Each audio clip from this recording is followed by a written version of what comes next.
Peace, Israel, and Yah bless. Thy righteousness is an everlasting righteousness, and thy law is the truth. Today's lesson, the title of today's lesson is, We are above all nations upon the face of the earth. Once again, the title of today's lesson is entitled, We are above all nations upon the face of the earth. So once again, brace yourselves, tighten up your jaws. Don't turn to the left or to the right, or you will get hit in the mouth. Now, we must walk the straight way of the Most High's commandments. Go ahead and grab your books, and we will go through these scrolls like we normally do to validate that we are above all nations upon the face of the earth. Now, we will start off at Genesis. Genesis chapter 26, verse 4. Now, I had done this lesson already yesterday, and I had one verse to go, and I got hit with a virus and had to shut the whole thing down. So I've got to get it done. It must be done. All right, here we go. Genesis chapter 26, and we will read verse 4. And verse 4 of Genesis chapter 26 reads, And I will make thy seed to multiply as the stars of heaven, and will give unto thy seed all these countries, and in thy seed shall all the nations of the earth be blessed. Verse 5, Because that Abraham obeyed my voice and kept my charge, my commandments, my statutes, and my laws. So let it be clear that statutes, judgments, and precepts and laws was here long before Moses. So you understand that. Moses was given the 10 commandments at Sinai, and we were not given that prior to that. But there were laws in place long before Moses got on the scene. So you are to understand that. All the nations of the earth are blessed through the house of Israel. That has been the covenant that was established with Abraham, with Isaac, and with Jacob. Now, the current nations that we're in, America and all the other European nations, etc., what they fail to understand is that their blessings are due to the fact, by default, that they are to sustain us. They are to sustain the children of Israel scattered to the four corners of the earth. So their riches have been gained by means of robbery and theft. They have taken that which belonged to us and to other peoples. And with their riches, they're able to, quote unquote, sustain themselves and sustain the house of Israel, for we are in their clutches. Okay, we are in captivity. Now, Deuteronomy chapter 6, verse 14. Let's turn to Deuteronomy. Deuteronomy chapter 6, and we will read verse 14. And verse 14 of Deuteronomy chapter 6 reads, Ye shall not go after other gods, of the gods of the people which are round about you.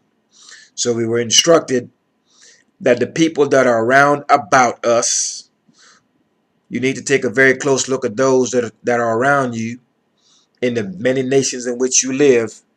We were instructed clearly that whomever they worship as God, we were not to worship that idol, that deity of the nations in which we were scattered in, and of the people that were round about us. Now let's jump down to Deuteronomy chapter 7. Deuteronomy chapter 7, verse 6. Verse 6 reads, For thou art an holy people unto Yah thy strong one. Yah thy strong one has chosen thee to be a special people unto himself, singular, above all people that are upon the face of the earth. So we are to let our sons and daughters know that we are a special people. We are the people of the Most High. We are his sons and daughters. And that we are special above everyone upon the face of the earth. So says the Most High.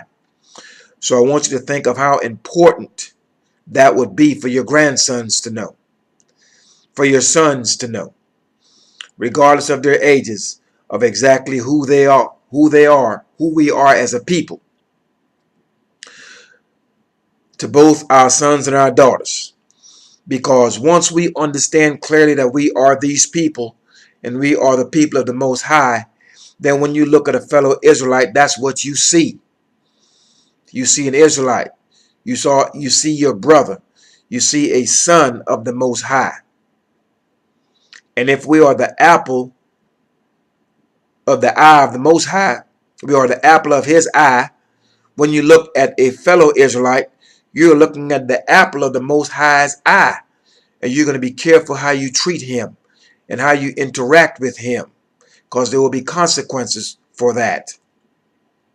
So we are to understand that we are a special people above everyone else, that we are not the same, and we are not to try to be like anyone else. So make sure that you stress this to your sons and your daughters. Now, let's move to chapter 10. We're still in Deuteronomy. We're going to move to chapter 10 and we will read verse 15. Chapter 10, verse 15 of Deuteronomy reads, Only Yah had a delight in thy fathers to love them, and he chose their seed after them, even you above all people, as it is this day. So there were many families upon the earth, and the Most High made a choice to choose the house of Israel and their seed. So our forefathers were chosen.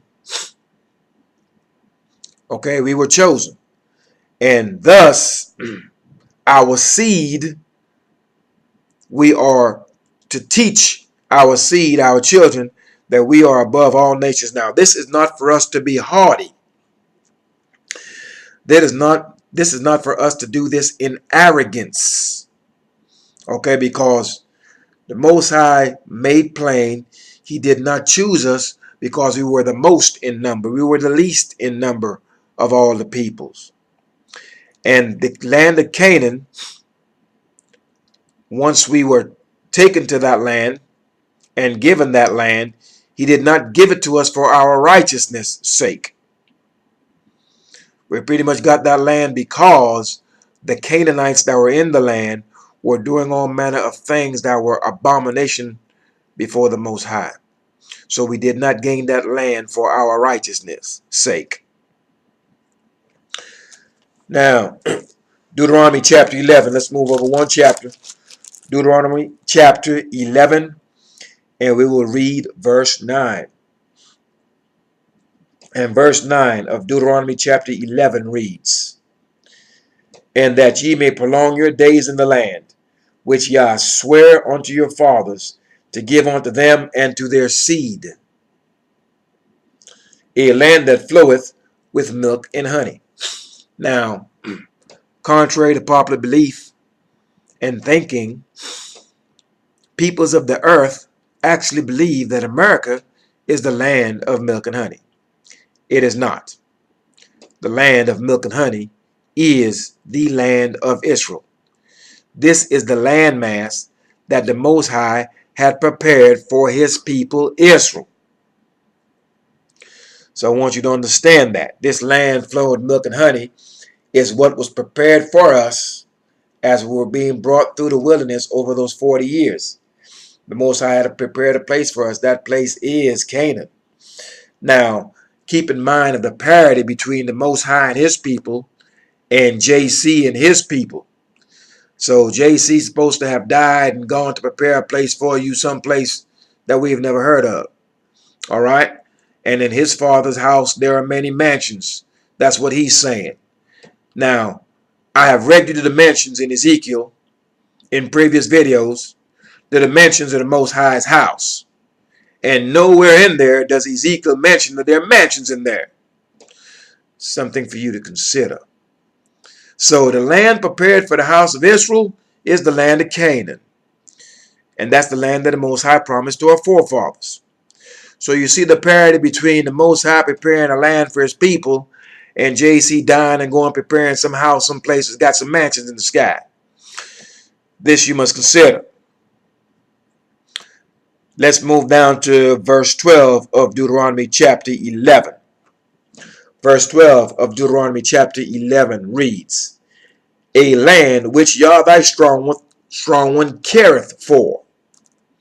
The eyes of Yah thy strong one are always upon it, from the beginning of the year even unto the end of the year.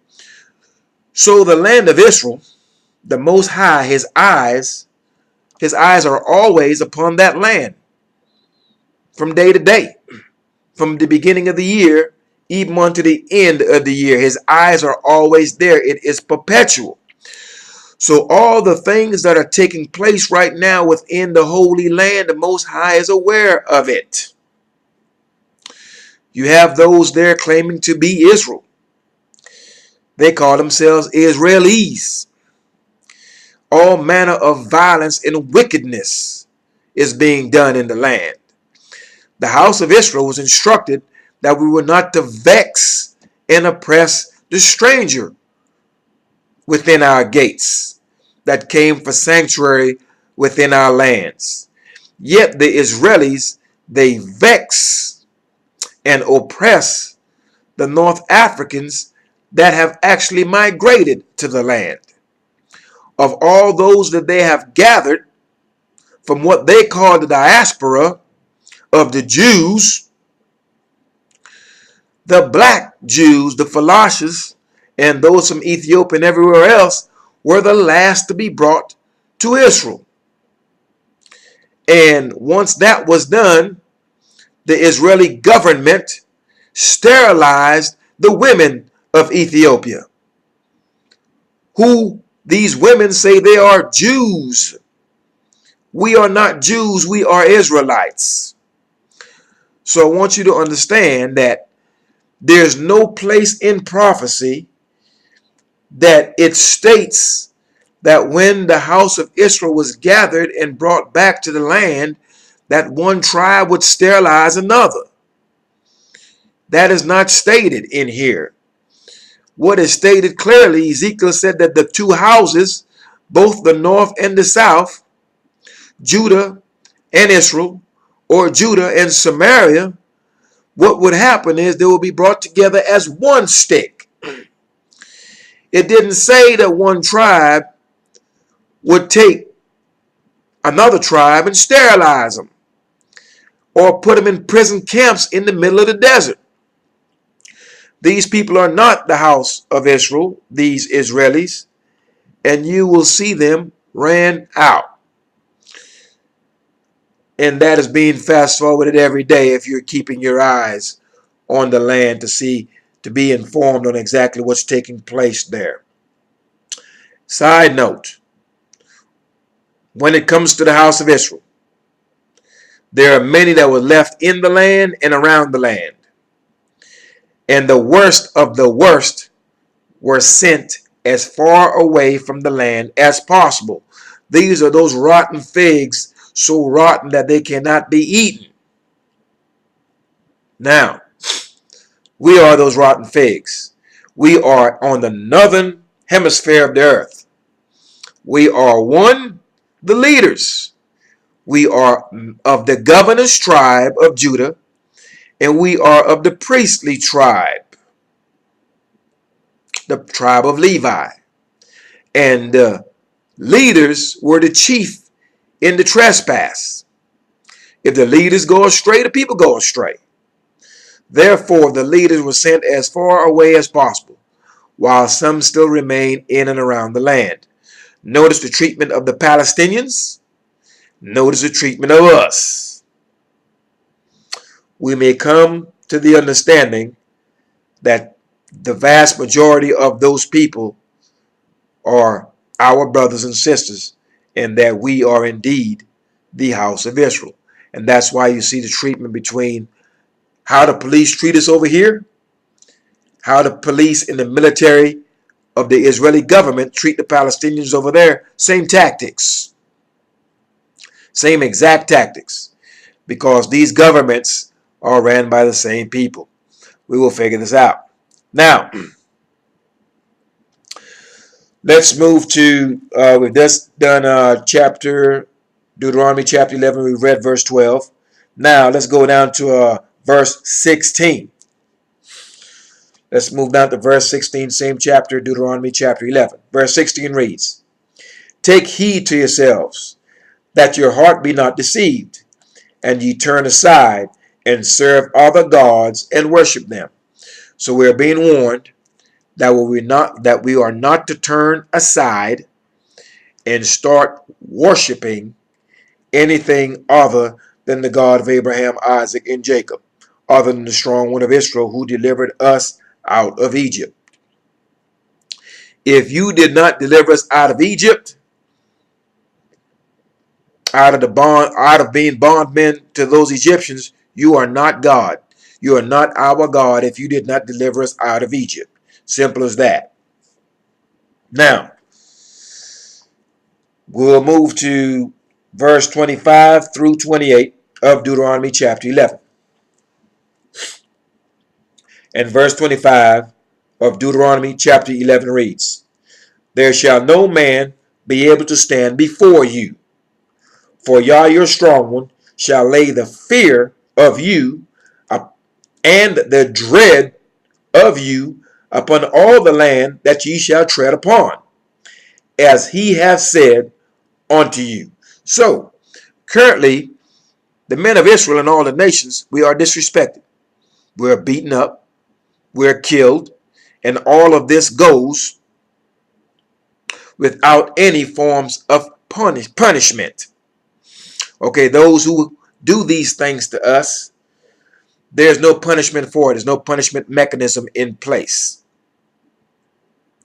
So, once we return back to this law and we start doing the things that are right in the sight of the Most High, the fear and the dread of us will be upon every nation upon the face of the earth, because we are above all the nations. We're supposed to be, but we're not, because we have fallen away and we have transgressed against the strong one of Abraham, Isaac, and Jacob. We have transgressed against our God. So therefore, we have been stripped. But once we return back onto these laws, the fear of these nations will be upon us. Will be upon them, excuse me. Okay, so they will be afraid of you. So right now, they're killing us and locking us up, and there's no punishment for it. But you will see with your own eyes that to merely speak against a man of Israel will carry a punishment. You will see this. So our captivity is being turned because we're returning back to this law. The more of us do it, the faster this thing will become. So continue to turn back to the Most High and His laws. Verse 26, "Behold, I set before you this day a blessing and a curse." 27, "A blessing if ye obey the commandments of Yah thy strong one, which I command you this day." Verse 28, "And a curse if ye will not obey the commandments of Yah your strong one, but turn aside out of the way, which I command you this day, to go after other gods which ye have not known." We have not known AJC. We have not known a Haile Selassie and all the other gods of these man-made religions. The house of Israel, we were not given religion. We were given laws. And there is a difference. You are to be mindful of that. So we are not to turn our side out of the way and start going after these worthless idols. That will be nothing. This will be to our hurt. We are not to do this. Now, Deuteronomy chapter 14, we'll read verse 1 and verse 2. Deuteronomy chapter 14, verse 1 reads, "Ye are the children of Yah, your strong one." Okay. You are the children of the Most High. This did not say all the nations of the earth. This does not say everybody. Moses is speaking to the children of Israel, a bloodline, a seed line of people, letting us know exactly who God's children is. So when you hear we are all God's children, you tell that person that said that you're incorrect. And then you could take them and show them where they're incorrect. And if they have any contention with what you have shown them, then you know that they are contentious with the Most High's word and the words of his prophets. Now, verse 14, once again, ye are the children of Yah, your strong one. Ye shall not cut yourselves, nor make any baldness between your eyes for the dead. Verse 2, for thou art an holy people unto Yah. We are a holy people, but we have transgressed and have done things that are unholy, things that are contrary to the Most High's laws, contrary to the instructions that we were given. We are to correct that. Let me reread verse 2. For thou art a holy people unto Yah thy strong one. If you realize you're holy, then you start doing holy things. You understand? So you're holy. So make sure you start doing things that are holy, which means you should be walking in accordance to this law. And Yah hath chosen thee, we were chosen, to be a peculiar people, strange, different, set apart people, unto himself, singular, above all nations upon the face of the earth. So you've just read that again. So anyone that tells you we're all the same, we are not all the same. We are set apart people, peculiar people unto the Most High himself. We are his. We are his daughters and his sons. And he killed everything, man and beast, firstborn in Egypt, on our behalf. We are the apple of his eye. We are his saints. We are his servants. We are his sons and his daughters. You are to remember that and to teach that to your sons, your daughters, and your grandsons and your granddaughters. Now, let's go to Deuteronomy chapter 18 and we will read verse 5. Deuteronomy chapter 18 and we will read verse 5. Verse 5 of Deuteronomy chapter 18 reads, for Yah thy strong one has chosen thee. For Yah thy strong one has chosen him out of all thy tribes to stand to minister in the name of Yah, him and his sons. So, verse 5 says, for God has chosen him out of thy tribes. Him who? The Most High has chosen Aaron. Out of all of our tribes, the tribe of Levi was chosen. And the man Aaron was specifically chosen to stand to minister before the Most High. Him and his sons, not his daughters. Him and his sons forever. It's a perpetual covenant that he has with Aaron and his sons and the tribe of Levi. So if you are a female claiming to be preaching or teaching, you're incorrect. And if you're following an individual doing this, female, you're also incorrect. This word, the ministers of the Most High, are men. They're not just any man. They're not any man from any place. He is an Israelite. And not just any Israelite. He is an Israelite specifically of the tribe of Levi. And specifically of the sons of Aaron. And you do see here in this verse, forever. You look up forever, and so that way you can determine what forever means. All right. So we have covered Deuteronomy chapter 18, verse 5. Now we will go to Deuteronomy chapter 23, and we will read verse 13 and 14.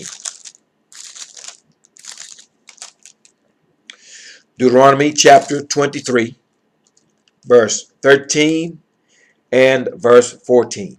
And verse 13 reads, and thou shalt have a paddle upon thy weapon, and it shall be, when thou wilt ease thyself abroad, thou shalt dig therewith, and shalt turn back and cover that which cometh from thee. What this means, back in the days of old, our weapon had a paddle. In the Marine Corps infantry, it's called an E-tool. It's pretty much a shovel that can be folded up. You can carry it on your hip. That way, when you do utilize the restroom, i.e. number 2, you can dig a hole and cover up that excrement. All right? So, we were instructed to have a paddle on our weapon. That way, when we step abroad or we step outside of our camps and we eased our bowels, we would take that paddle and cover up that excrement. Why? The next verse tells us. Verse 14. For Yah, thy strong one, walketh in the midst of thy camp. Now, if you let your enemies teach you and tell you out of their New Testament, and I want you to notice there are many Israelites on YouTube speaking about Esau this and Esau that, and Esau is red, and Esau represents red and the parts, and etc., etc. You've got Esau in the back, who wrote his own book. The whole thing when Esau, the king of Esau speaking, the head of them speaking, is all in red, and they haven't recognized that and figured that out yet. But they're quick to tell you Esau is red and Esau is this and that. We have the Most High speaking up front. Most High said he gave us this word. He gave us the end in the beginning. All that we need to know is up front.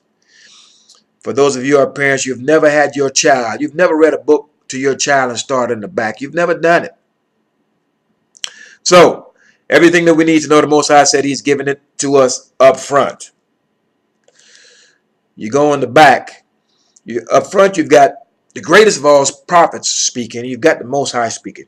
You can't find red print up here nowhere. You go in the back, it's full of red print. And you ought to ask yourself why. Now, let's continue with verse 14. For Yah, thy strong one, walketh in the midst of the camp. The Most High was in our camp moving about. So when you hear that JC came as man to walk in the midst, or came down as God to walk in the midst of man, it is blasphemous. It's a lie, and I want you to understand that, because the Most High has always been in our camps moving about. You're to consider that. Once again, verse 14. For Yah thy strong one walketh in the midst of thy camp to deliver thee, and to give up thine enemies before thee. Therefore shall thy camp be holy, that he see no unclean thing in thee, and turn away from thee. So the video has not too long been released. Can two walk together lest they be agreed? So once the Most High sees any unholy thing or unclean thing in us, he can't walk with us. We are a holy people unto him, for he is holy. And so if we're holy and he's holy, we can walk together. But once we make an error and start doing things contrary to his instruction, and anything contrary to this law is unholy and wicked. And once that happens, he will depart from us. So you're to be mindful of that. Now, let's move to Deuteronomy. We're in the same chapter, chapter 23. We'll move down to verse 17. Verse 17 of Deuteronomy chapter 23. It reads, There shall be no whore of the daughter of Israel, nor a sodomite of the sons of Israel. Now, many of you have daughters. You have given your daughters condoms. You have taken her to the doctor to give her, or to get her prescribed, what do you call it? Pills in which she cannot get pregnant. All right? In other words, you have pretty much given your daughter a green light. You have boyfriends coming to the house. She's going out to her boyfriend.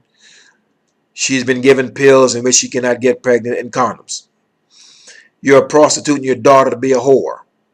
This thing ought not to be done. The man that she lays down with is to be her husband. This is to keep the whoredom out of the land of Israel, out of our nation.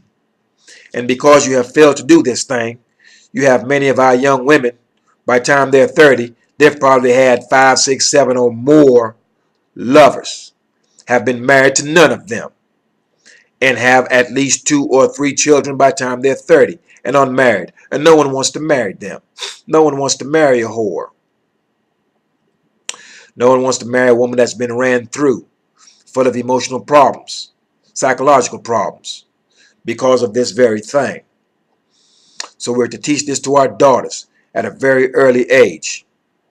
That way we do not encourage them to be whores. We do not give them condoms. We do not give them birth control pills. Any of these things. We're to teach them the words of the Most High.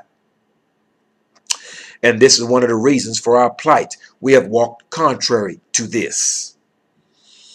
And some of you may think, oh, well, they're going to do it anyway, and that's a cop-out.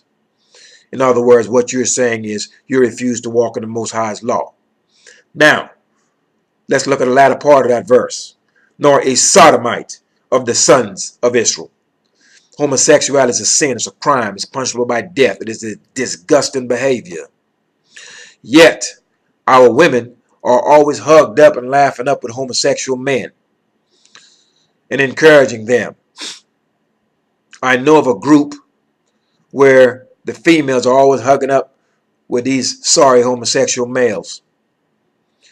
And the males are laughing and talking just as loud as the women are. It's the most disgusting thing you'd want to see.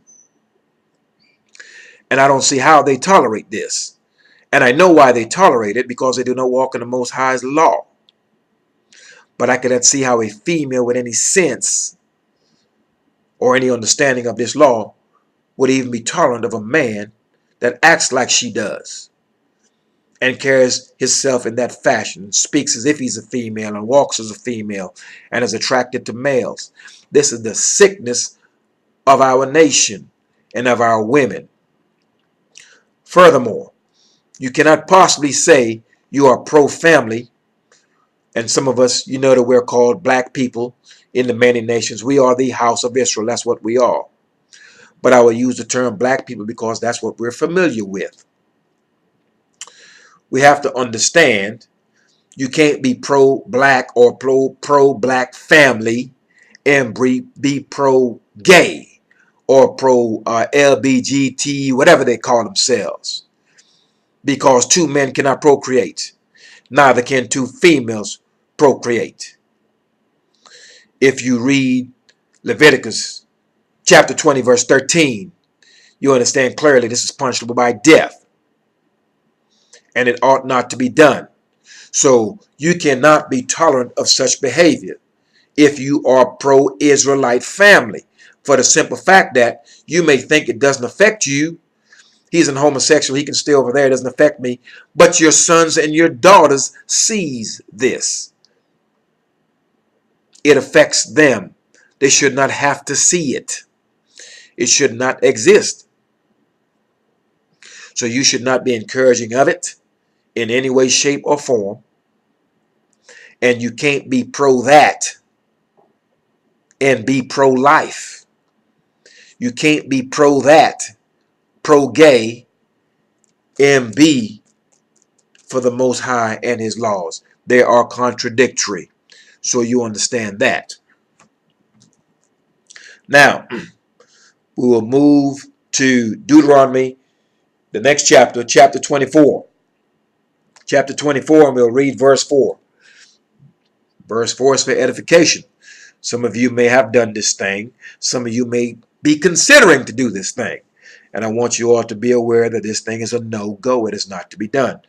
Deuteronomy chapter 24, verse 4, and it reads, her former husband, which sent her away, divorced her, may not take her again to be his wife.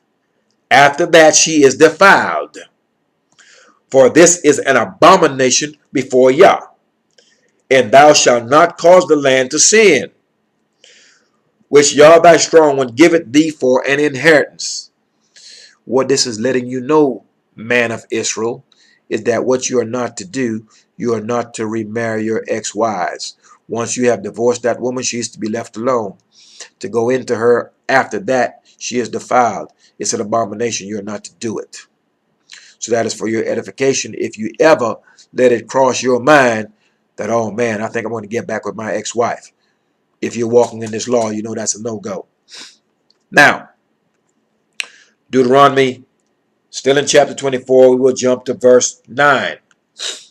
Verse 9 reads, of Deuteronomy chapter 24. Take heed in the plague of leprosy, that thou observe diligently and do according to all that the priests, the Levites, shall teach you. As I commanded them, so ye shall observe to do. Verse 9. Remember what Yah thy strong one did unto Miriam by the way, after that you are come forth out of Egypt. We are to remember what the Most High did to Miriam. And there's a reason for that. The Most High made Miriam white. He made her white because she and Aaron, both the siblings of Moses, had spoken ill of Moses after he had married an Ethiopian woman. So the Most High appeared in the door of the tabernacle, called both of them and scolded them for this. And he made Miriam white. Why is that important? Why are we to remember that? We're to remember that because there's only two cases of leprosy in this book. One is Miriam and one was Nahum and Ghazi, the Nahum and Ghazi situation. One man, he was just greedy. He was greedy and he's a liar. Most High made him white and made all his seed white. His children after him white. So this man was a symbol of greed and lying. Now, Miriam had upset the Most High when she spoke ill of Moshe. So the Most High made her white. I think she was white for a week.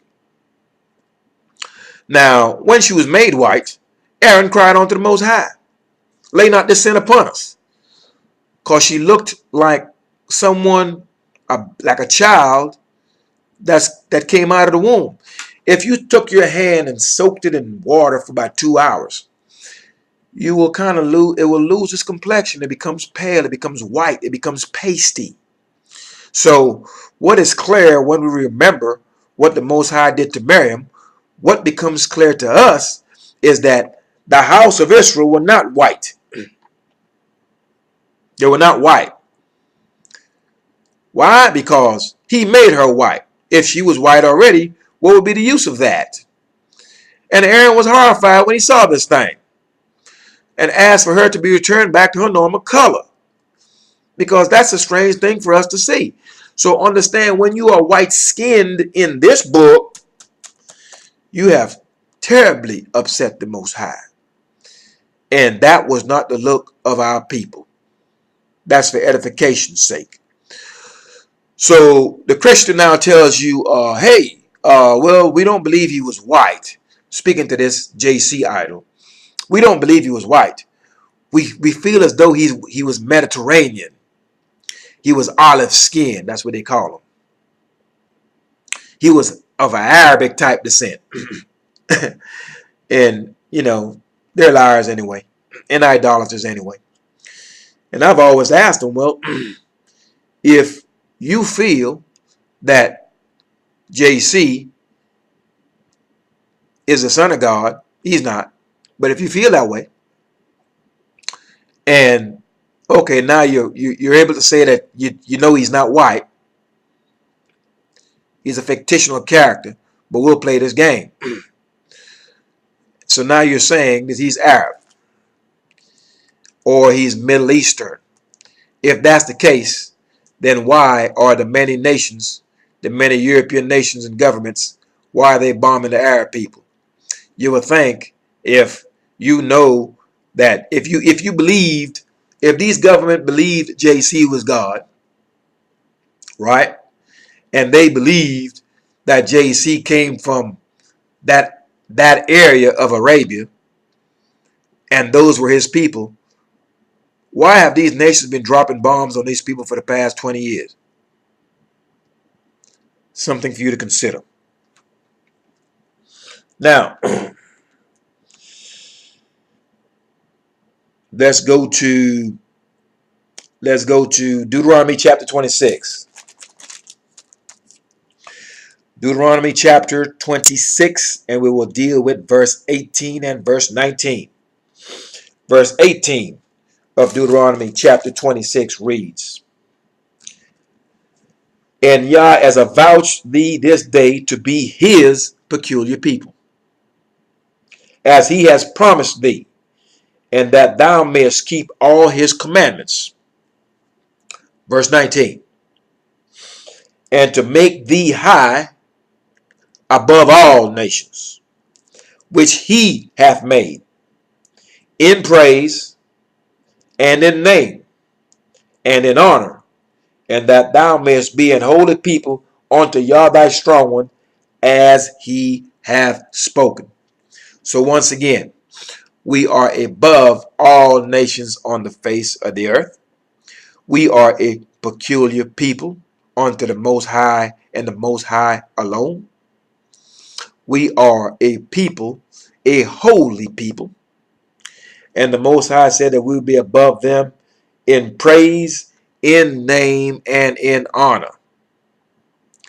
So that is how special you are. That is how special we are. But all of these blessings have been stripped from us. So if you're real tired of what you're seeing, then you know exactly what you must do in order to regain this status back, to regain this position back. We must return back to the laws. Deuteronomy chapter 30. Now, I've got a lesson that I will put up after this one, and the title of that lesson will be called "I Have a Headache." And you will see why I titled it that. So that lesson will follow this lesson that I'll be putting up here shortly. So we understand clearly that it was spoken of that we are special and holy people unto the Most High. We are, but we have lost all of those benefits because we have walked contrary to the Most High. So we are to correct the errors of our ways. All right? We're to correct the errors of our ways. Now, let's move on down to Deuteronomy chapter 28. Deuteronomy chapter 28, we will read verse 1. Now, Deuteronomy chapter 28, from 1 through 15, list our curses. List our blessings, excuse me. After that, our curses are listed. So we were listed, these are the good things that will happen to you. You'll be above all nations. Be above them. You don't follow these laws, you're going to be beneath them. And we can validate this fact because right now, the house of Israel is beneath everyone in every nation. So the Most High is proving to us day to day that his word is true. What you have to do is acknowledge it. Because the only way you're going to be able to acknowledge and to verify this text, you have to first of all read it. Second of all, you have to bear witness. A witness sees. So you will be able to go into this text, look at your current circumstances, and say, you know what? The Most High is indeed true to his word, because I can verify that what he has said and is saying is indeed happening to me in front of my very face.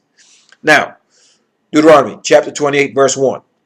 Verse 1 of Deuteronomy chapter 28 reads, "And it shall come to pass, if thou shalt hearken diligently unto the voice of Yahweh thy strong one, to observe and to do all his commandments, which I command thee this day, that Yahweh thy strong one will set thee on high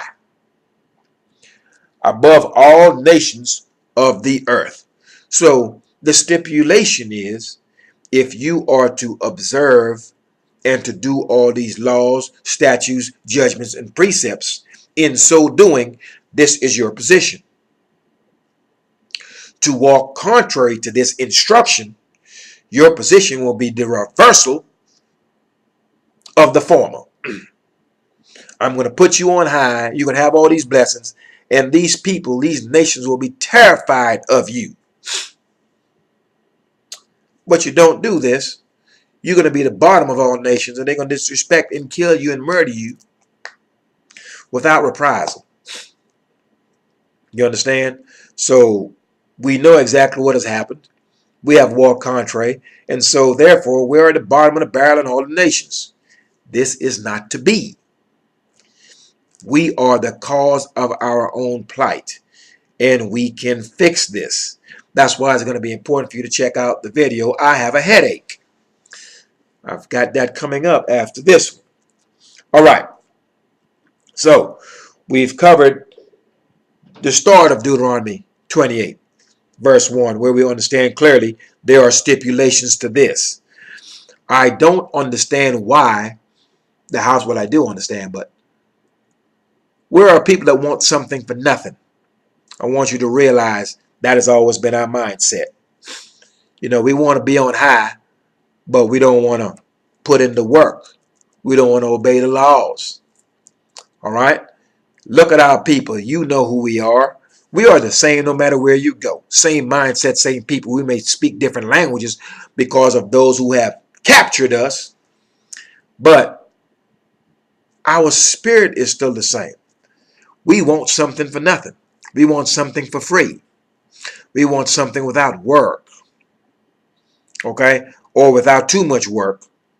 Not all of us, but a vast majority of us, we're trying to get it on the low. We're trying to get it for nothing. You know, you want this word, you want this understanding, you're not getting it for nothing. You have to read at this channel. If you ever see anyone with the names on this channel or the name of this channel ever ask you for money, you better not send them a dime. You will be redeemed without money. I will never ask you for a dime. What I'm asking you for is your time. You must read. You must study. You must consider. And you must return onto this laws to save yourself. No one can save you, and you can't save anyone else. You can't save your sons and your daughters. They have to turn themselves. Okay, so, you know, there's no money involved in your redemption. None. Zero. Not one dime. Now, we have moved through to, we've covered Deuteronomy. Now, let's go to Judges. The book of Judges, and we will go to verse 2. Chapter 2, the book of Judges, excuse me. Book of Judges, chapter 2. We're at the book of Judges, chapter 2. We will read verse 10 through verse 15. The book of Judges, chapter 2. And we will start at verse 10. And also, all that generation were gathered unto their fathers. All that generation of Israel were gathered unto their fathers. They died. They were placed in sepulchres, family cemeteries, with their fathers before them. You're not going to see anywhere where anyone died and went to heaven with God. You're not going to see where anyone died and went to hell. This is a myth. All right? Now, once again, verse 10, chapter 2, Judges. And also, all that generation were gathered unto their fathers. They were dead and were buried. And there arose another generation, their seed after them, which knew not Yah. So, a generation that knew Yah passed away. They were gathered unto their fathers, buried and put in sepulchres, i.e. cemeteries. And their seed after them knew not the Most High. In other words, they didn't know who the Most High was. Didn't know of any of the great things he did for us as he brought us out of captivity, and certainly didn't know his law. Now, verse 11. And the children of Israel did evil in the sight of Yah, and served Baalim, idol. And they forsook Yah, the strong one of their fathers. They forsook the God of their fathers, took his laws, threw it behind their backs, which brought them forth out of the land of Egypt, and followed other gods, of the gods of the people that were round about them. And they bowed themselves unto them, and provoked Yah to anger. All right, let's back this up. because there's something important in this verse that you need to take heed of. Let's reread verse 12. And they forsook the God of their fathers. So this new generation that was raised up forsook the God of their fathers. Their fathers are the ones that we read of in verse 10. That generation that had passed on. Then this new generation came up, and man, we ain't listening to what Apostle talking about. I'm listening to what my forefathers talk about, my grandfather, my father. So they totally ignored what their parents may have taught them. So they didn't know the Most High. So let's read verse 12. And they forsook the strong one of their fathers. Totally disregarded the Most High, which brought them out of the land of Egypt. Okay, so the God of their fathers is the God that brought those Israelites out of Egypt. That's who God really is. So the question now is, if you believe in JC, my question to you is, did JC bring Israel out of Egypt? If you think that's God, did he bring us out of Egypt? He did not, meaning he is not God. So cut that nonsense out. Now, so they forsook the God that brought us out of Egypt and took a hold of the God of the people that was round about them. You in the Western Hemisphere, we're in the midst of Europeans, Asians, and everyone else. We're not to take a hold of the gods of the people that's round about us. We're to take a hold of the God that delivered us out of Egypt. JC did not deliver us out of Egypt. The Muslim God didn't bring us out of Egypt. The Hindu God didn't bring us out of Egypt. And Haile Selassie didn't bring us out of Egypt. These Rasta men and their nonsense. These Rasta smoke too much dope. All right.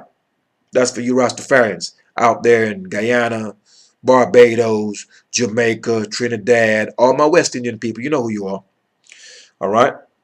Rastas and their madness. Rastas don't eat meat.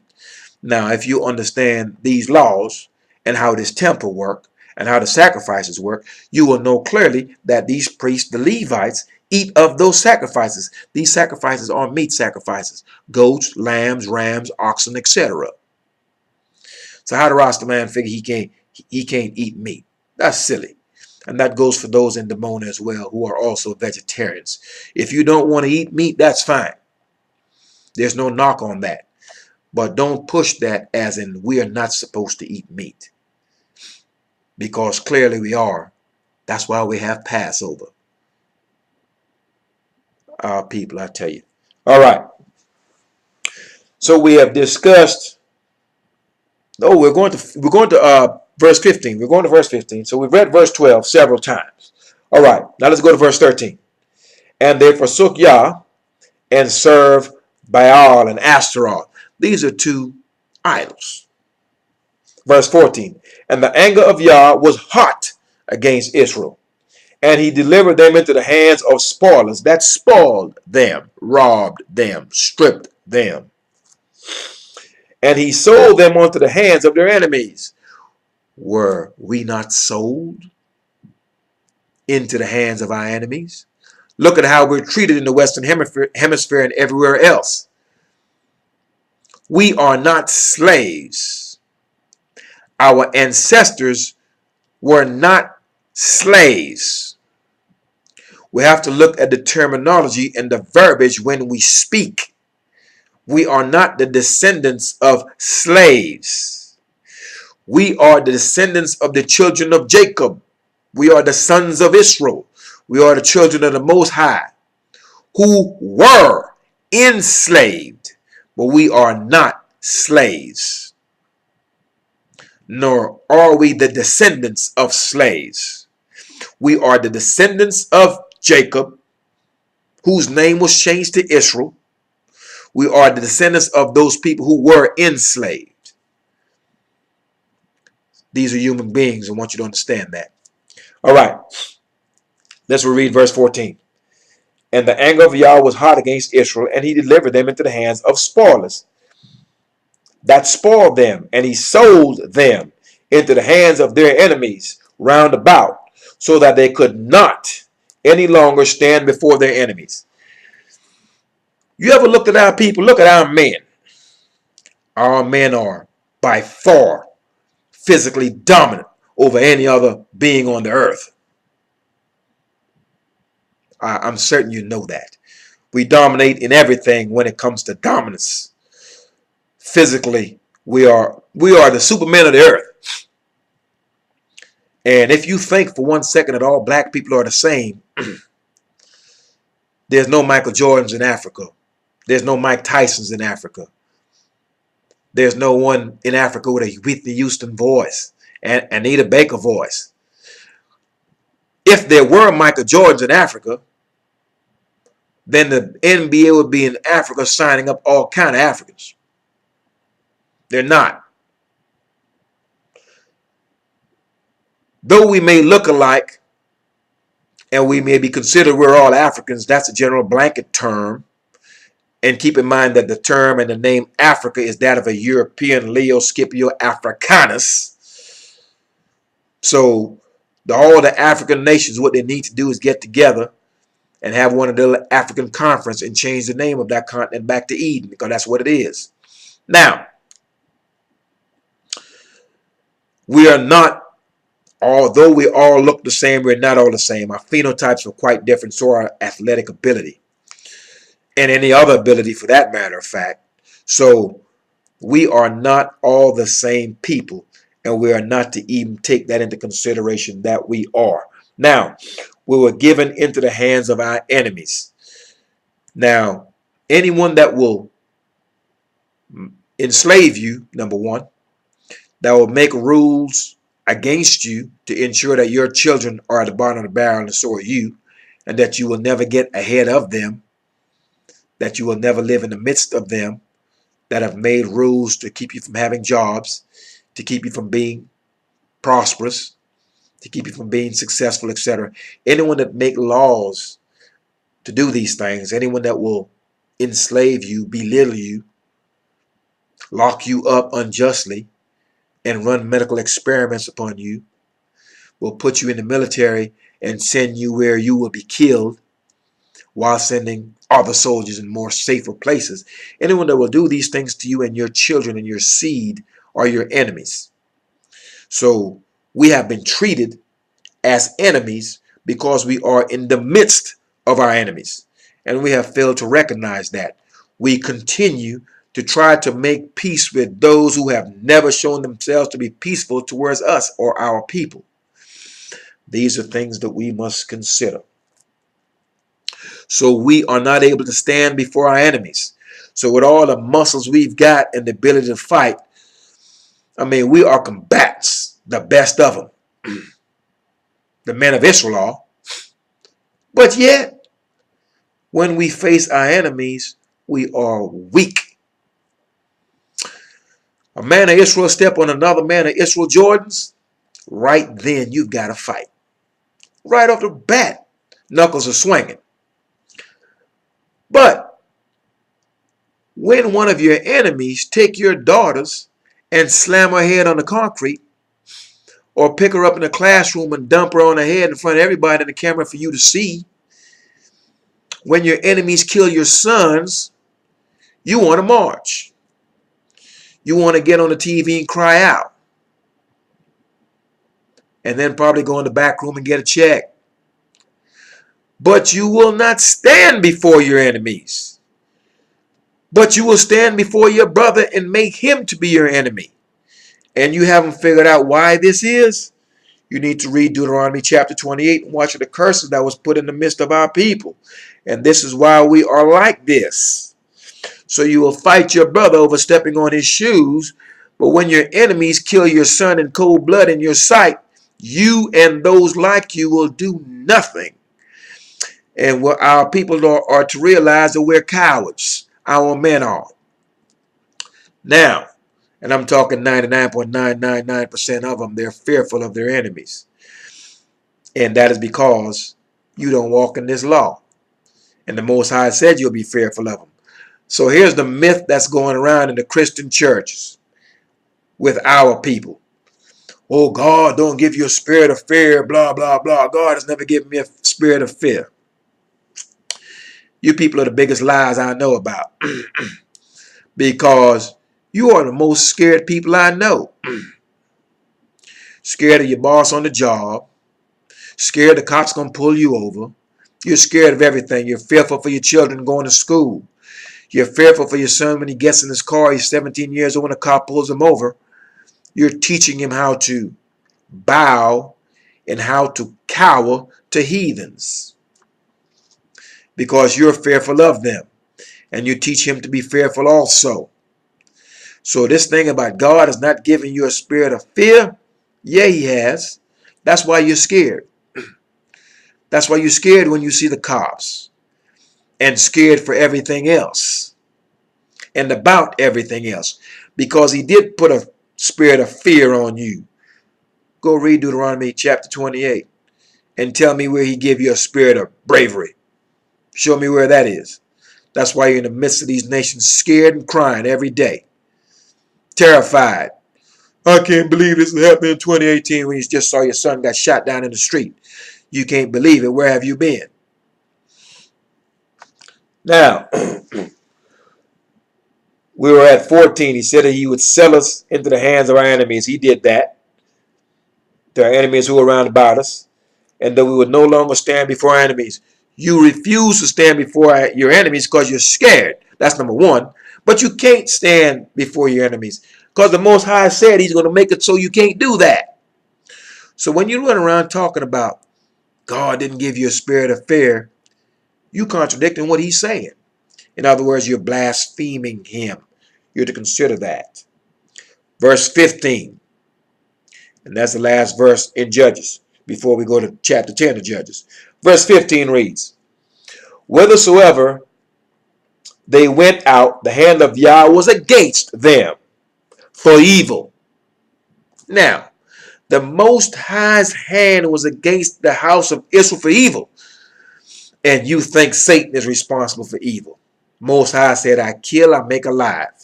I wound, I heal. I do all these things. So when you see evil as the Most High breaking you off, I've told you this in many videos. There is no such thing as no Satan doing harm to you. This is taught to you by your enemies. It is foolishness. It is blasphemous. And words contrary to the Most High. Now back to verse 15. Whithersoever they went out, wherever we went out, the hand of Yah was against us for evil. As Yah had said, and as Yah had sworn unto them, and they were greatly distressed. Are you not distressed in these nations, Israel? You are. So you can validate that you are indeed distressed. Now, speaking of that distress, let me cover something. The Most High made us deaf, blind, and put the fatness on our heart. Now, we know if someone is deaf and blind, the terminology that we use for them is dumb.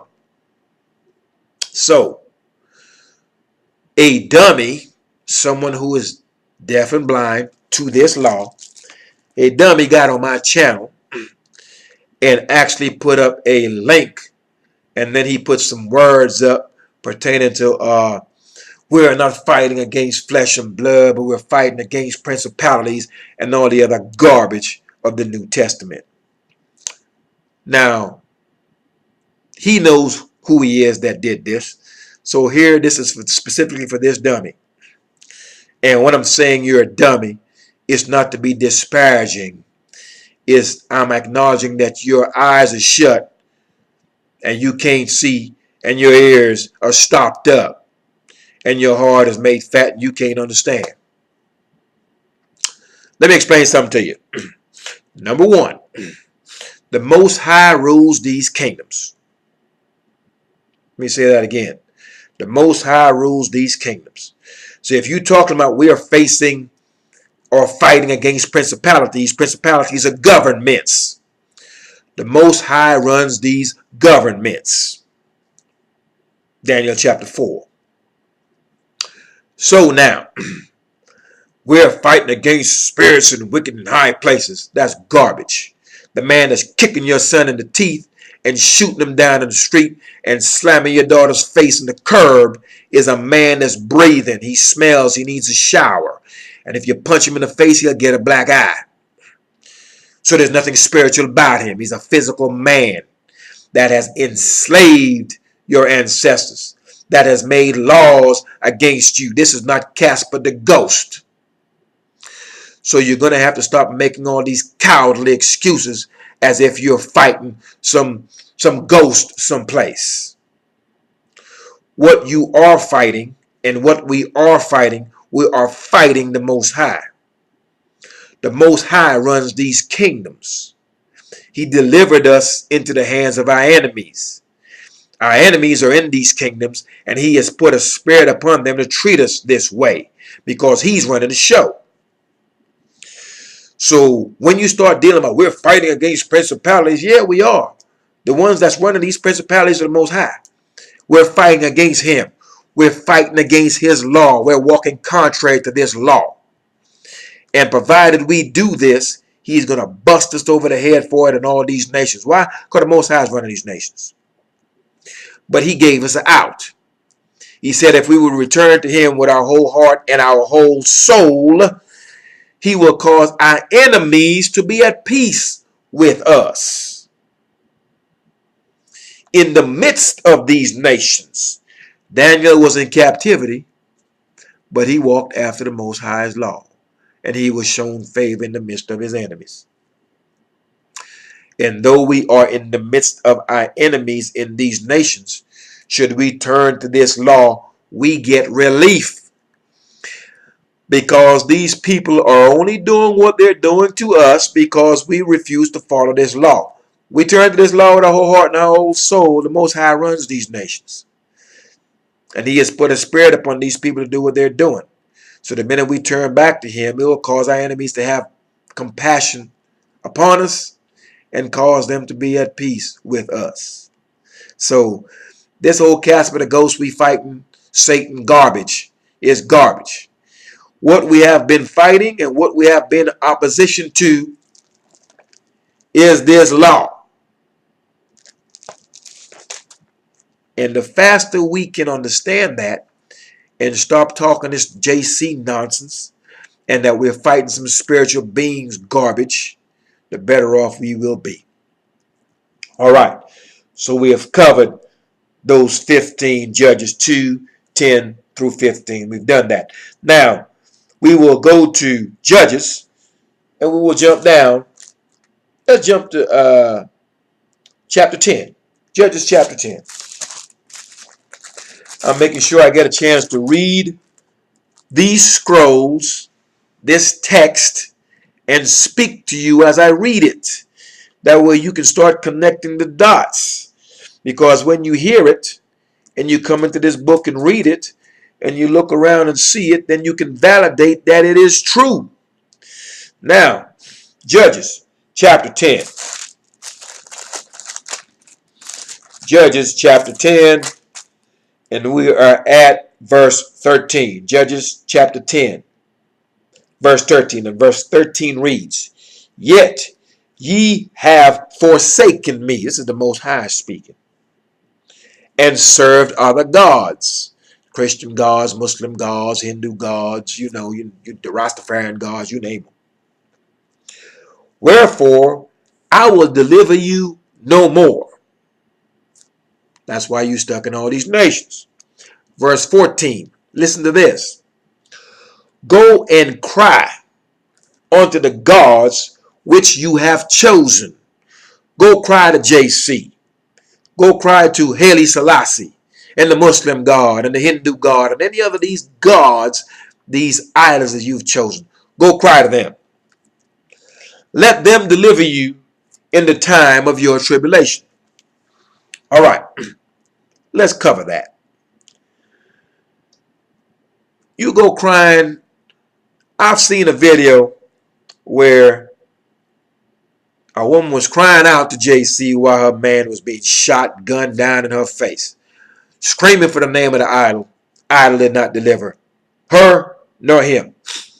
Saw another video where a young man, effeminate, real nasty, with his woman. I don't know how a woman would want to deal with a man that acts like a woman, but he's screaming, "Oh, get this demon away from me, blah, blah, blah." Man, them cops grabbed that joke and snatched him out of that car so fast.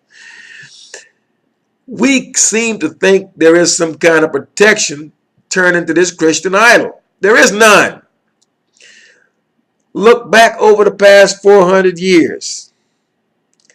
At what point have any of our forefathers been protected? We've been calling on this thing for over 400 years in these lands. At what point were we given relief? At what point, when we cried out to this idol, at what point have we been delivered out of this tribulation? Zero. That is why we are still marching and crying and dying for the same things that our forefathers have. This is an idol that cannot deliver anything to you. So the Most High is going to make this thing plain for you to understand, because he's got to repay you to your face.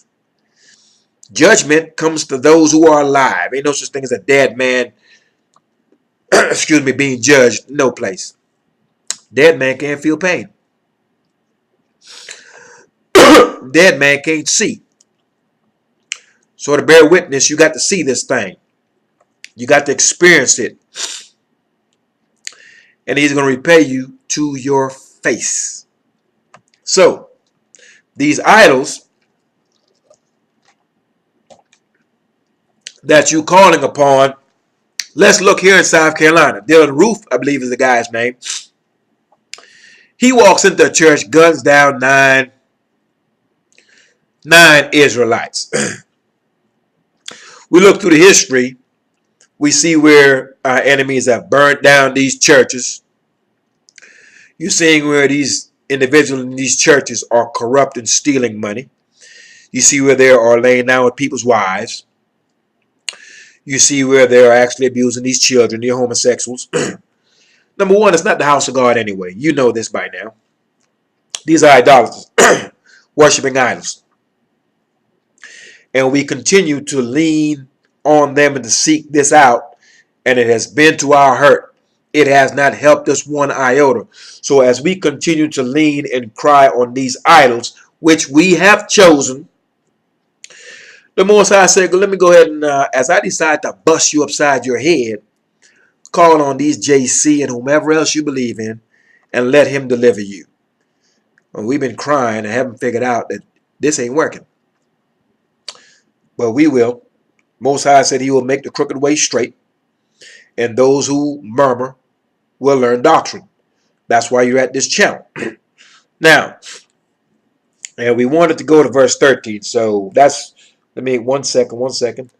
We read to verse 14, correct. 14, now let's go to 15. And the children of Israel said unto Yah, we have sinned. So this is those of us who have acknowledged our faults. We have sinned. Do thou unto us whatsoever seemeth good unto thee. Deliver us only, we pray thee this day. So once we had realized, man, we're praying to idols. We are wrong. This JC and all these other deities and the Rastafarian island, they're not delivering us. Our condition is still the same. We're seeing it get worse. So there will be those of us who will realize this is not working. We need to turn back. We're going in the wrong direction. So we turn back to seek the Most High's face and his laws. And once we do that, then we have to turn to him, face Jerusalem, lift our hands in prayer, and confess our faults, as we're doing right here. So once we do that, we have to denounce and put away these idols. Now, verse 16. And they put away the strange gods from among them. We got them. They're in your houses. You got the JC cross in your house, the picture of JC in there. And I don't care if you got him black, white, or Chinese. He's an idol. Get rid of it. Get that cross off your neck. It's an abomination unto the Most High. It's a graven image. It's an accursed thing. Now, once again, verse 16. And they put away the strange gods from among them and served Yah. That's what you are to do. And his soul was grieved for the misery of Israel. We pierced the Most High. And we're not talking about No nails on no cross nonsense. We hurt the Most High. When your child disobeys you and you have to whip them, as a parent, it hurts you. It pierces you to do this. But you do this because you know good and well it has benefit as far as teaching them which way to go. So it must be done. It's called correction, stripes, affliction. All right. Now, so we have gotten to 15. We covered Judges, verse 10 through 16. All right. Now, from Judges, we have 2 more to go. And I'm happy that I was able to actually finish this lesson because I've gotten all the way to the very last verse. And a virus hit me last night, and so I had to redo this. But all spirit and praises to the Most High that I'm able to get it done today. Now let's go to 1 Samuel. We've got 2 more verses to go. 1 Samuel. 1 Samuel chapter 17. 1 Samuel chapter 17. And we will read verse 47. And verse 47 of 1 Samuel chapter 17 reads, "And all this assembly shall know," have knowledge of, not believe, shall know, "that Yah saveth not with sword and spear, for the battle is Yah's, and he will give you into our hands." So I want you to understand that all the guns that the house of Israel may want to get to protect themselves, our protection is the Most High and his laws, statutes, judgments, and precepts. If we are to turn to that, therein lies our protection. So we're not being saved because of how many guns we've got. I want you to understand that the house of Israel, here's what the men of Israel don't own and will not be allowed to own. We don't have any fighter jets. We don't make fighter jets. We don't make tanks. We don't make rockets, mustard gas, or any gas agents. Any weapons of war we do not manufacture. The house of Israel, we do not. Our enemies do. They honor the God of forces. Their God is weaponry and violence. That's why they make weapons of war and weapons of violence. So what you're going to see, the power of the Most High, is that we are weaponless. We are poor. We have no standing army. And we're going to beat the brakes off these nations. I want you to remember that. They will take this L, and we won't have any tanks, trains, planes, and anything else. But they're going to take this L against some people who are weaponless, because the Most High will fight this battle for us. You're to remember that. All right. Now, the very last verse, and we will conclude this lesson. Let's go to 1 Kings. We're going to go to 1 Kings chapter 9.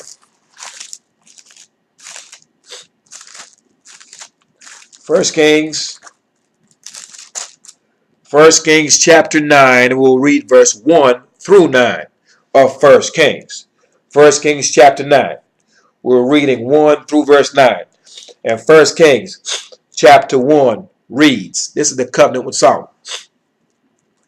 "And it came to pass, when Solomon had finished the building of the house of Yah, and the king's house, and all Solomon's desire, which he was pleased to do, that Yah appeared to Solomon the second time." This is the second time the Most High appeared unto Solomon, "as he had appeared unto him at Gibeon." Verse 3. "And Yah said unto him, I have heard thy prayer and thy supplication that thou hast made before me. I have hallowed this house." That's the first temple, "which thou hast built, to put my name there forever." You need to kind of look up what forever may mean. And my eyes and my heart shall be there perpetually. That's forever. Verse 4. And if thou wilt walk before me, as David thy father walked, in integrity of heart and in uprightness, to do according to all that I have commanded thee, and will keep my statutes and my judgments. Verse 5. Then I will establish the throne of thy kingdom upon Israel forever. So understand that the throne that's being established forever is not no throne of JC. It's the throne of the seed of David, as I promised David thy father, saying, they shall not fill thee a man upon the throne of Israel. The Most High had promised David, David, you walk in my statutes and do these things, a man of your seed, one of your sons, will always sit before me on my throne, provided the house of Israel is gathered as a nation. So when we return back in the nation, our governor will be a direct seed of David. It will be one of his sons. It's not going to be somebody Issachar. It's not going to be somebody from Asher or anything like that. He's going to be a Judite. He's going to be a son of David. And that's who's going to be leading us. So you understand that. Verse 6. But if ye shall at all turn from following me, you or your children, and will not keep my commandments and my statutes, which I have set before you, but go and serve other gods and worship them, idolatry, then will I cut off Israel out of the land which I have given them. He's going to cut us off. And this house, which I have hallowed for my name, will I cast out of my sight. I'm going to destroy it. And Israel shall be a proverb and a byword among all the nations. That's why they call you all the many names that they do, no matter where you go. Verse 8. And this house, which is high, everyone that passes by it shall be astonished, and shall hiss, and they shall say, why hath Yah done thus unto this land and to this house? Why did the Most High do this to the land, made the land desolate? And why did he destroy this house? Verse 9. And they shall answer, because they forsook Yah their strong one, who brought forth their fathers out of the land of Egypt. Let me stop there. I say again, the question to you would be this. How are you going to say JC is God when we are clearly reading that the God of Israel delivered us out of Egypt? My question to you is, did JC deliver the house of Israel out of Mizraim, out of Egypt? He didn't. He ain't God. Stop that nonsense. Now, let's reread verse 9, for it is the last verse. And they shall answer, because they forsook Yah, their strong one, who brought forth their fathers out of Egypt. So God brought us out of Egypt, not JC. And have taken hold upon other gods, took a hold of JC, took a hold of Haile Selassie and all the other idols, and have worshipped them and serve them in these churches, in these mosques, in these synagogues. Therefore hath Yah brought them all this evil. So, let me reread that latter verse one time. Therefore hath Yah brought upon them all this evil. So the Most High brought evil upon his people because what we have done, we forsook him, number one, took a hold of all these other gods, and that upset him. And so he brought evil upon us, and he scattered us, took away our names, our heritage, and put us in these lands, have us speaking all types of weird languages, and serving these strange gods. So I want you to understand that the Most High sent the sword after Israel. He brought evil upon us. Nowhere did he dial up Satan for this. Most High brings evil to you. He's responsible for all things. So this old Satan is responsible for evil nonsense. Remove that foolishness from your thinking. It is a myth taught to you by your enemies. All right. That concludes this lesson. I want you to understand clearly that we are a special people unto the Most High. We are to be above all nations on the face of the earth. We are to be an holy people. But for us to be an holy people, we must first return back to Him who is holy. That would be these laws, statutes, judgments, and precepts. In so doing, there lies our protection.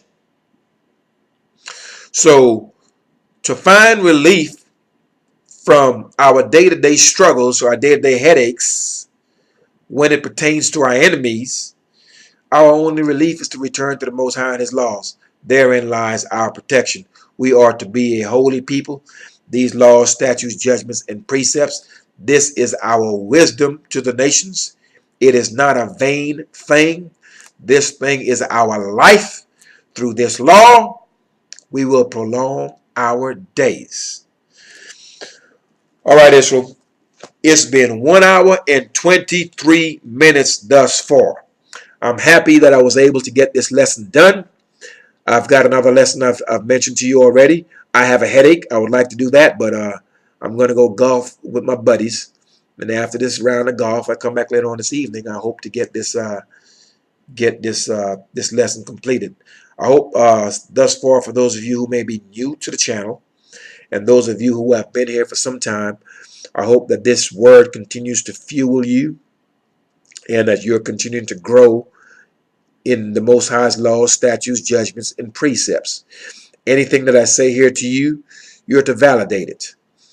I understand that some of you may just want to listen to this, but I want you to always read along with it, that you may verify it, that you may bear witness with your own eyes, that it can be validated. Okay, that way when you speak on it, you speak on something that you know. Moreover, you can say, okay, whatever it is you tell someone, they are going to have questions. And you have to be able to say, okay, look, go here. So you should be able to find it, point it out for them to read it. And also to be able to explain it in a fashion that they may be able to better grasp it. However, knowledge, wisdom, and understanding comes by one way, and that is returning to the Most High's law. Keep in mind, the law is not a vain thing, okay? And the law is where we will have an increase in knowledge, wisdom, and understanding. So we are not to forsake the Most High's law and chuck it behind our backs. I encourage you to continue to stay in this law, because what's going on currently, you're seeing the upheaval in the earth, and you're seeing the struggles of our people increase, and you'll see that more and more, because what is getting ready to happen, and it's already happening, the Most High is taking the curses that's been placed upon us and putting it upon our enemies. So I've told you in previous videos, you'll see the increase in the violence in the midst of them, and we will be sitting back watching this. And we already have put the word out to them, because we are to deliver this message to the nations, that these things are to befall them, so they will know it's no accident. So therefore they will understand clearly who the men of Israel really are. They will understand clearly who the children of God truly is. And once these things begin to befall them, and they're absolutely stripped, and the children of Israel can no longer depend upon their enemies for bread, then they will have to seek answers. And they will have to seek and turn to the Most High. And that is why we are here, to send this message to all Israel, that we understand clearly that we are to lean upon the Most High and none other. For those who lean upon the gods of their enemies, those who lean upon the idols, we can see clearly, after 400 years of affliction in these nations, we can see clearly there has been no relief, and these idols of these nations have not delivered us. Moreover, as the plight in all of our curses are placed upon our enemies, we will see clearly that not only did that their idol did not work for us, we will be able to see clearly that their own idol will not work for them and will not deliver them. And that is when the fear of the Most High will come upon them. And that is when the fear of the Most High will come upon those of Israel who have taken a hold of the idols of these nations and their enemies. And thus you will see the magnifying of the Most High's law, and you will see the magnifying of those who have promulgated and professed the Most High's law in his holy name. So the channel is growing, and it will continue to grow, because as the affliction increases, everyone will start to seek answers. And the only answer and the only way out, this goes for the house of Israel and for those of the nations who are a contrite spirit. There's only one way out of this, alive, out of this affliction and out of this judgment. One way out of it is the Most High's law, and there's absolutely no other way. So our people have been speaking about, we need to get on code. Black people need to get on code, etc., etc., etc. We have a code. We have a code of conduct. In these many nations, we just seem to do what we want to do. Every man has pretty much gone his own way. We do have one standard, and is nigh unto us. We all have it, regardless of what nation we live in. We have the standard by which we are to live by. It is called the law, the Most High's law. And I encourage you to take a hold of it and don't let go. And I encourage you to share that information with those who are around you. It is our only saving grace to return back onto this law, for we have tried everything else and it has not worked. We've tried education, we've tried marching, we've tried crying, praying, begging. Praying will not work when you're praying to idols. So turn, face Jerusalem, lift your hands in prayer, acknowledge your faults, and turn yourself over to the Most High, his laws, statutes, judgments, and precepts. All right, Israel, it's been 1.5 hours of this lesson. Blessed be the name of Yah the King, the creator of heaven and earth, and all there is above the heavens and the earth, the fountain of living waters, and the only Savior of the house of Israel and the inhabitants of the earth, who will seek after the Most High's laws, statutes, judgments, and precepts. Peace, Israel.